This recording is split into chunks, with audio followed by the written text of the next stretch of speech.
વડોદરામાં મેનપુરામાં બ્લાસ્ટને લઈને તપાસ કરાઈ રહી છે। પોલીપ્લાસ્ટ કંપની પાસે એનઓસી ન હોવાનું સામે આવ્યું છે। 2021થી આ કંપની પાસે એનઓસી જ નથી। આ તપાસમાં બાબત સામે આવી છે। ગઈકાલે પોલીપ્લાસ્ટ કંપનીમાં બ્લાસ્ટ થયો હતો, જેનાથી 7 લોકોને ઇજાઓ પહોંચી હતી। ત્યારે ધારાસભ્ય શૈલેષ મહેતાએ પણ ઘણા સવાલો ઉઠાવ્યા હતા। સંકલન સમિતિમાં તેમણે કલેક્ટરની રજૂઆત પણ કરી હતી। હોસ્પિટલ में भी જઈ શકો છો। તમે એચઆર મેનેજર છો, ત્યાં ગઈ તમને ડિટેલ મળી। તમે પોલીપ્લાસ્ટના એચઆર મેનેજર છો ને? તમારી કંપની પાસે ફાયર એનઓસી છે? તમારી કંપની પાસે ફાયર એનઓસી છે? તમે એચઆર છો, તમારી કંપની પાસે ફાયર એનઓસી છે? તમારી પાસે ફાયર એનઓસી નથી। જિલ્લા કલેક્ટરમાં તેની રજૂઆત ધારાસભ્યએ કરી છે।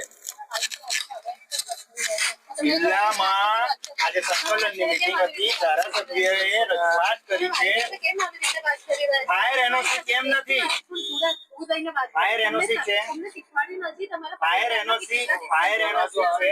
આ કંપનીમાં તમે એચઆર છો, કેમેરો ચાલુ છે બેન। તમે કંપનીમાં પોલીપ્લાસ્ટ કંપનીના એચઆર મેનેજર, તમારી જવાબદારી છે, જવાબદારી છે તમારી જવાબદારી છે। સર એનઓસી અમારે જોવાનું નથી પેલી, પણ એનઓસી નથી, ફાયર એનઓસી, અને એનઓસી લેવું જ જોઈએ, એમને લેવું જ જોઈએ એનઓસી। અને ના હોય તો હવે પીસીબી ડિપાર્ટમેન્ટને એમને જાણ કરીને લેવડાવવું પડે। 7 લોકો અહીંયા ગંભીર ઇજાગ્રસ્ત થયા છે અને કંપનીવાળા કોઈ જવાબ આપવા તૈયાર નથી, તો એ તો ભૂલ કહેવાય એમની।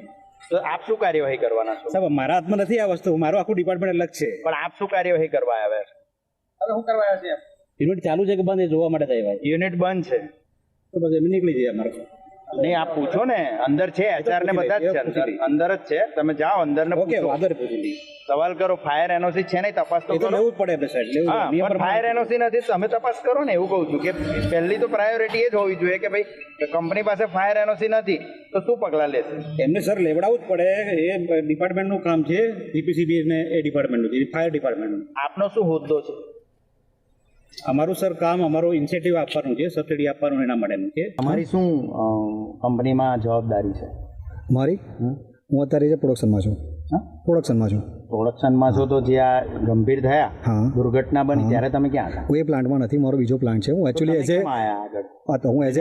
હ્યુમન તરીકે, હું અત્યારે એઝ એ હ્યુમન તરીકે અત્યારે આવ્યો છું। હા, જેની જવાબદારી છે એને મૂકો। એ આવશે અત્યારે તમે અત્યારે એક કામ કરજો, એના માટે મંડે ટ્યુઝડે તમે આવજો। મંડે ટ્યુઝડે તમને ફેક્ટરી ઓફિસર છે ત્યાં સુધી તમને મળી જશે। અંદર એચઆર છે, આ રહ્યા જો આ બેન છે ને એચઆર છે, તો એમને કહો કે અમને જવાબ આપે અને કંપનીનું એનઓસી બતાવે, ફાયર એનઓસી।